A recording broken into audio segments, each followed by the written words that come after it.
Confusing English verbs. Hi, my name is David Claussen with Learn English Quickly, and on my Pinterest account, I've got a cool visual about verbs that are kind of difficult.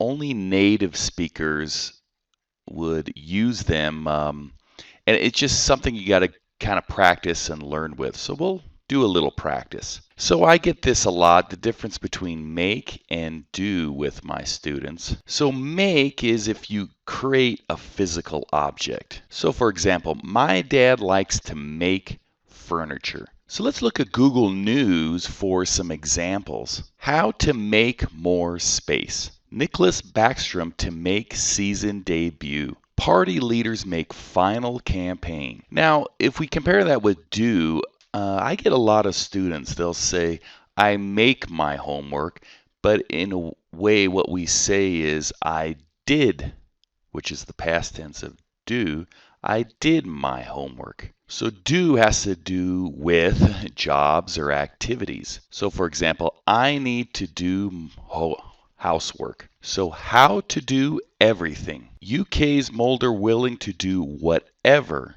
And here's one that confuses my students. Say and tell. Say usually doesn't have an object. So for example, she knew what to say to her sister. Police say one killed. Organizers say Albuquerque Lantern Fest will shine. Whereas if we look at tell, it informs or instructs. Tell your brother to make his bed. So David Cameron can tell lies. Roadside memorials tell many individual stories. Free online estimators tell you how much. And another one that confuses my students is the difference between sit, a seat, and seated. So most prefer to sit when they eat. It's a verb, but seat can be a verb and a noun. So for example, as a verb, please wait to be seated. Whereas as a noun, please find a seat. So here, city to tighten down on car seat. So seat here is a noun. Welcome to the hot seat. Here it is a noun. Where here it's a verb. Larry King remains seated behind home plate.